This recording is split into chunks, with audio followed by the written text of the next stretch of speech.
Hello दोस्तों, unlimited group classes में आपका बहुत बहुत स्वागत है। मैं हूं ब्रिजेश। एक बार फिर उपस्थित हैं क्लास 12 में जो पॉइंट छूटा था हमारा 10 नंबर से लेकर 19 तक, उसको कवर करने के लिए। तो यह वेक्टर अलजेब्रा में हम लोग 10.2 एनसीईआरटी का क्वेश्चन देख रहे थे। 9 क्वेश्चन तक हो गया था। 10 नंबर का क्वेश्चन क्या है वो देखते हैं। Find A vector in the direction of vector 5i - j + 2k which has magnitude 8 unit. इसको लगाने के लिए देखिए कैसे आप लगाएंगे। जो पहले आपको वेक्टर दिया है इसका आप यूनिट वेक्टर निकाल लीजिए। क्या निकालेंगे? Unit vector. तो इसका सॉल्यूशन आप अगर निकालने चलते हैं तो यहाँ इसको मान लेते हैं हम कि यह वेक्टर ए है। Vector a is equal to आपको दिया गया है 5i - j + 2k।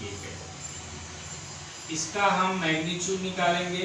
मैग्नीट्यूड आप निकालना जान गए हैं तो इसको हम 60 में अब करेंगे। 5 का स्क्वायर हो जाएगा 25 प्लस साइन -1 का स्क्वायर 1 बनेगा प्लस 2 का स्क्वायर का बनेगा 4। यहाँ आगे इसको सॉल्व करेंगे तो ये हो जाएगा 30। यह आपका मिल गया मैग्नीट्यूड ऑफ ए। अब हमको निकालना है यूनिट वेक्टर। यूनिट वेक्टर आप निकालना जान गए थे कि unit vector is equal to होता है वेक्टर ए अपान का मैग्नीट्यूड ऑफ वेक्टर ए। अब इसको क्या करेंगे हम, वेक्टर ए का मान रखेंगे। ये हो जाएगा 5i - j + 2k whole upon का मैग्नीट्यूड ऑफ वेक्टर आप निकाल चुके हैं 30। अब क्या कह रहा है सवाल में, 8 यूनिट है उसका मैग्नीट्यूड। एक कैप जो आया है ये 8a कैप इसको लिखेंगे। जब 8a कैप लिखेंगे तब यहाँ पर आपको मिल जाएगा 8a कैप की वैल्यू यहाँ पर दिए आप निकाल चुके हैं। यहाँ पर मान रख देंगे, दिया हो जाएगा 5i - j + 2k whole upon का रूट कितना हो जाएगा 30। 8 का इसमें अंदर मल्टीप्लाई कर देंगे तो ये हो जाएगा 40i - 8j + 16k whole upon का रूट 30। यही आपका आंसर। क्वेश्चन नंबर 11 यहाँ पर दिया गया आपको। Vector a is equal to 2i - 3j + 4k and vector b is equal to -4i + 6j - 8k are collinear. अब ये नया टॉपिक आया है कोलिनियर। पहले इसको समझिए क्या होता है। दो वेक्टर कोलिनियर तब होंगे जब इनका मैग्नीट्यूड या ये वेक्टर आपस में बराबर हो जाए। ठीक, क्या कॉमन कर ले इसमें कि यह दोनों आपस में इक्वल हो जाए। तो आप यहाँ पर देख सकते हैं इसको, जब vector a is equal to 2i - 3j + 4k दिया है तो यह वेक्टर हमको पाने के लिए इतना सेम ही इसमें से -2 कॉमन लेना पड़ेगा। जब -2 हम अगर कॉमन ले लें तो यह बन जाएगा हमारा +2i - 3j + 4k जो कि सेम मिलेगा।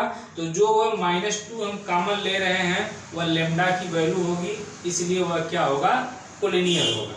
अब देखिए इसको लगाएं कैसे। हम यहाँ पे सॉल्यूशन में लिखेंगे इसके, हम ऑब्जर्व कर सकते हैं। ऑब्जर्व क्या कर रहे हैं, इस b को हम लिख सकते हैं -2 कॉमन करके। यहाँ पर बच जाएगा 2i और यहाँ पर बच जाएगा -3j एंड प्लस का 4k। हमने माइनस साइन के साथ में कॉमन लिया है इसलिए इसका साइन भी चेंज हुआ है। ठीक, अब हम क्या करेंगे, इसलिए vector b is equal to lambda into का वेक्टर a। इसका इक्वेशन नंबर इसको आप 1 मान लीजिए और इक्वेशन नंबर इसको 2 मान लीजिए। 1 और 2 का आपस में कंपैरिजन करा दीजिए। जैसे ही कंपैरिजन कराएंगे तो यहाँ देखिए b से मिल रहा है और a यहाँ पर a पूरा वैल्यू है। तो लेम्डा के स्थान पर क्या है, -2। ये लेम्डा इज इक्वल टू कितना हो गया, -2। इसलिए यह क्या है, कोलिनियर। Question number 12। यह पीछे आप इस तरह का क्वेश्चन सॉल्व कर चुके हैं लेकिन फिर भी यहाँ हम बता रहे हैं तो रिपीट करना ही पड़ेगा। Find the direction cosine. ये जो वेक्टर दिया गया है, गिवन वेक्टर है, इसका क्या आपको फाइंड करना है, डायरेक्शन कोसाइन फाइंड करना है। डायरेक्शन कोसाइन फाइंड करने के लिए आपको क्या आना चाहिए, पहला आपको वेक्टर दिया हो तो वेक्टर तो दिया ही है, इसका आप मैग्नीट्यूड निकालेंगे। मैग्नीट्यूड निकालने के बाद उसको अलग अलग कोएफिशिएंट से उसका डिवाइड करेंगे। जैसे यहाँ पर आपको वेक्टर ए दिया गया है, तो वेक्टर ए मान लेते हैं कि आई कैप है प्लस 2 जे कैप है एंड प्लस 3 के कैप। इसका आप क्या निकाल लीजिए, मैग्नीट्यूड। मैग्नीट्यूड निकालेंगे तो रूट ऑफ आई का कोफिशिएंट का स्क्वायर, जे के कोफिशिएंट का स्क्वायर प्लस के कोफिशिएंट का square is equal to 1 plus 4 plus 9, कितना बचेगा 14। यह आ जाएगा मैग्नीट्यूड ऑफ वेक्टर ए। अब आप चलते हैं डायरेक्शन कोसाइन। डायरेक्शन कोसाइन का मतलब यल का मान आपको मालूम होना चाहिए कि आई का जो कोफिशिएंट है, आई का कोफिशिएंट 1 और मॉड ऑफ ए या मैग्नीट्यूड ऑफ ए डायरेक्ट लिख रहे हैं। इसके बाद यम आता है, यम का मतलब जे का कोफिशिएंट, जे का कोफिशिएंट 2 होल अपॉन का magnitude of vector a and n की वैल्यू के का कोफिशिएंट 3 होल अपॉन का मैग्नीट्यूड ऑफ वेक्टर ए 14। यह आपका निकल गया डायरेक्शन कोसाइन, या इसी को इंक्लाइन भी कह सकते हैं, झुकाव भी बोला जाता है इसी को। इंग्लिश में इंक्लाइन भी बोल सकते हैं, या इसी को कह सकता है कि आप झुकाव बताइए क्या होगा, तो ये झुकाव ए। क्वेश्चन नंबर 13 नंबर पे क्या है, वेक्टर ए का यहाँ पे पॉइंट दिया गया है 1, 2, -3 एंड वेक्टर बी है जो उसका भी पॉइंट दिया गया है -1, -2 एंड 1। कह रहा है इसका डायरेक्शन ए से बी की तरफ है, ए से किसकी तरफ है, ए टू बी की तरफ है, तो कह रहा है कि उसका डायरेक्शन कोसाइन आप फाइंड कीजिए। जब भी आपको 2 पॉइंट दिए हो तो आप पहले उसका वेक्टर निकालेंगे, वेक्टर फाइंड करेंगे, किधर से किधर दिया है, ए से बी की तरफ दिया है, अर्थात आपको वेक्टर ए बी मिलेगा। क्या मिलेगा, ए बी। हमने बताया था जब वेक्टर आपको निकालना हो तो लास्ट वाले में से पहला वाला माइनस करेंगे, तो बी में से आपको क्या माइनस करना है, ए को।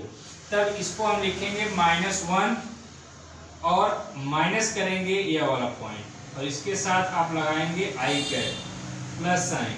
उसके बाद दूसरा वाला पॉइंट -2 और इसका भी दूसरा पॉइंट -2, क्योंकि माइनस साइन बीच में लगेगा, माइनस करना है, प्लस साइन। इसका तीसरा पॉइंट 1 और इसका जो है कि माइनस करेंगे तो यह माइनस माइनस कितना बन जाएगा, प्लस, और क्या लगाएंगे आप, ए कैप।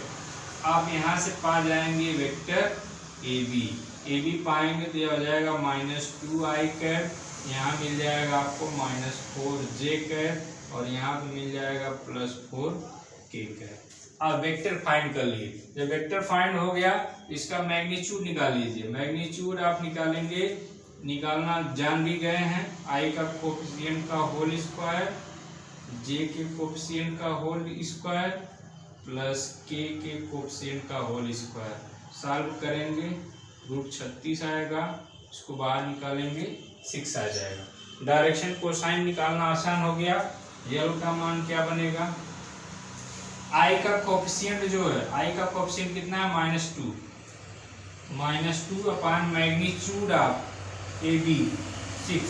सॉल्व करेंगे तो यह बन जाएगा -1/3 एंड यम की वैल्यू हो जाएगी जे का कोफिशिएंट -4 अपॉन का magnitude of a b, vector a b 6।